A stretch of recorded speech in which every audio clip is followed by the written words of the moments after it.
So, number 10, Inside Out. Um, yeah, another Pixar movie and about a girl who has to deal with a lot of emotions because she's moving out of town to a new city, leaving all her friends. First day at a new school, 11 years, I think she is. Riley is her name. And we see it all from inside her head. So, inside her head are her emotions. They work at headquarters. We have Joy, who obviously is there for Riley to be happy. We have Disgust, who keeps Riley safe from eating nasty things and meeting nasty people. We have Fear, who keeps her safe. We have Anger for her tempers. And we have Sadness. At the beginning of the movie, nobody really knows why Sadness is around. Because why do you want to be sad? Um, Stuff happens at headquarters, and Sadness and Joy uh, end up with a lot of core memories in the long-term memory. Now, core memories you need to have to be who you are. They are the pillars of what you like, for what you stand for. So if you don't have core memories, then yeah, what's left? So what Joy and Sadness need to do is to work together to get the core memories back at headquarters. Um, it's a lot of fun. Yeah, it's a Disney Pixar, so it's always good. Um, it makes you cry. It makes you laugh. It's nice to see how they made the inside of a head. You have imaginary lands, long-term memory. You have the abyss where the memories go that are completely forgotten. You have the train of thoughts where the daydreams come from, and you have a dream picture. I think it's like a movie studio where they make your dreams. So it's really nice to see how they all work that out, and it makes you think. Joy is head in her in Riley's head. So yeah, who would be at mine? Yeah, I don't know. I think, well, not anger or disgust, fear or joy. I would say maybe both. I'm not super scared. I'm not super happy all the time. But maybe a combination. The moral of the story is that you need to let your sadness in once in a while to make it through life. So it's a great way for kids to learn how to deal with their emotions, and it's a really lovely movie to look at. My number 9 is Song of the Sea. Never heard of it before. It's an Irish fairy tale about a woman who can turn into a seal, and she has a son and a husband, and she is pregnant with a little girl. When the little girl is born, the woman disappears, and it kind of looks like the big brother, kind of resents his little sister for that. When they find out that this little sister also can turn into a seal, um, after an accident, they live at the firehouse on an island, Scottish island, I guess. Oh, it's an Irish.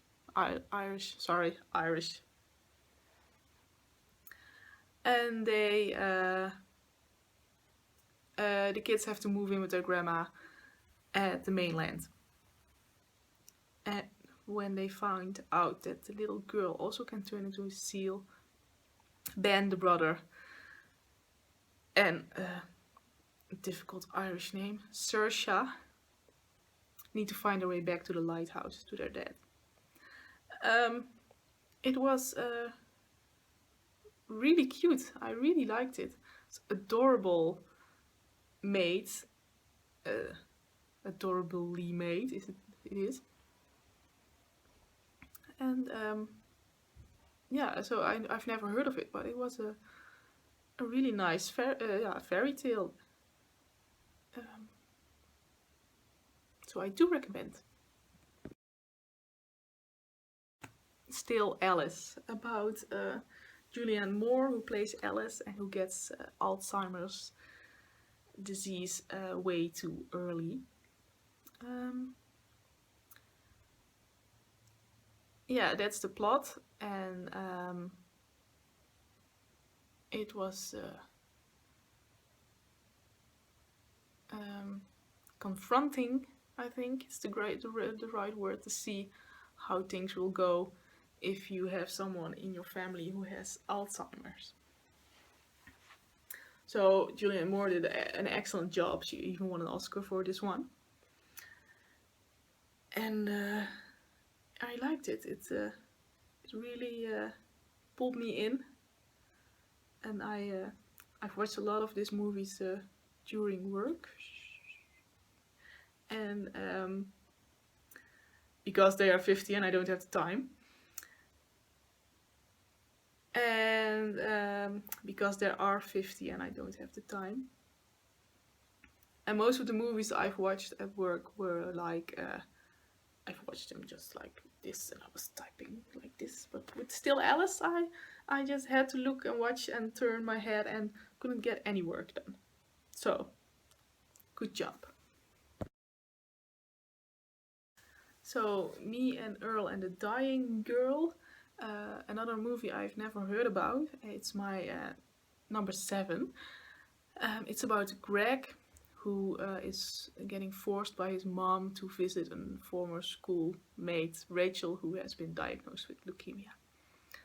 At first, they are both like, no, thank you, but they develop a really great friendship.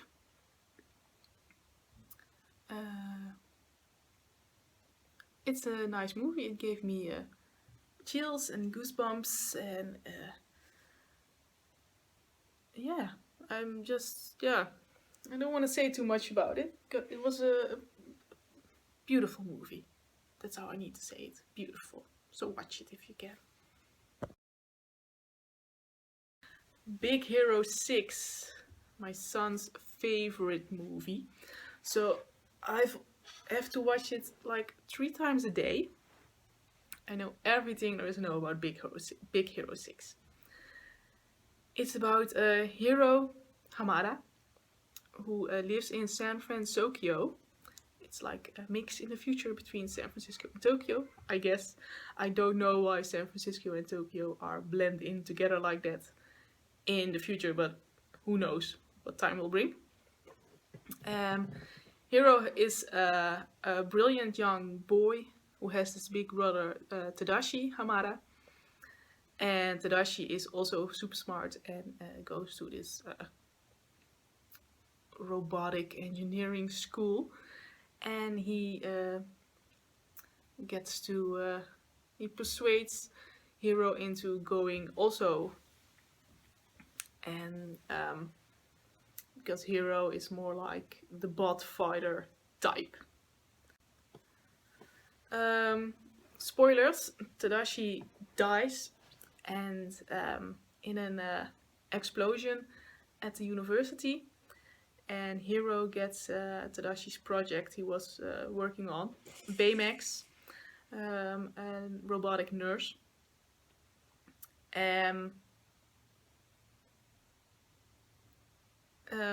Throughout the movie, it looks like Tadashi's accident was no accident, and together with Baymax and Tadashi's old friends, they try to solve the mystery. So, like I said, I see this movie like 3 times a day. I liked it the first 50 times. I still like it, but I can do other stuff while this movie is playing. If you have never seen it, then yeah, you must see it. It's a really nice movie. Also, lots and lots of tears with this one. Not after 500 times, maybe the first 10. You'll cry your eyes out. So, watch it. My number 4, Suffragettes. It's about women who fight for our right to vote. It's in the 1800s, I guess, when the votes were given to women. So what I liked about this movie is it's a true story, and I really need to rethink my voting behavior. I do not vote. I never vote. But now I've seen that so many women fought for our vote to right. I think I'm gonna do more with my vote, because they've suffered so much back then, and they have lost a lot, and here I am just throwing that away. So who am I to do that? So I think it's really good of a movie to make me feel like this.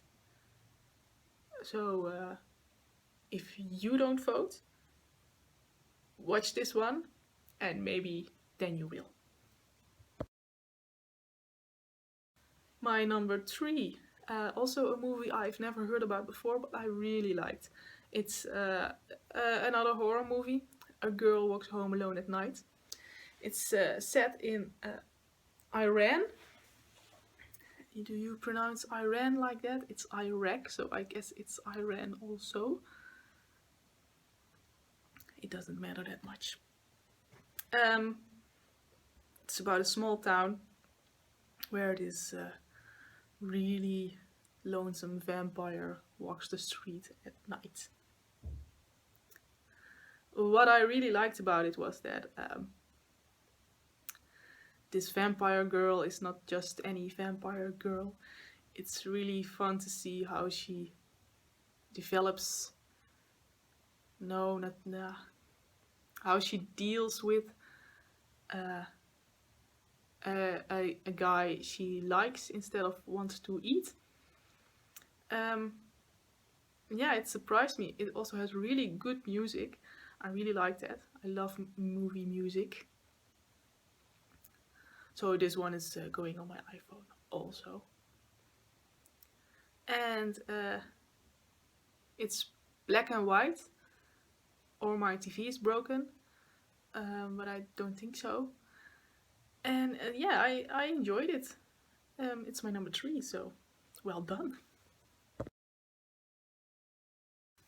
My number 2, Jurassic World. It's set 20-something years after the first Jurassic Park movies, and the park is open again.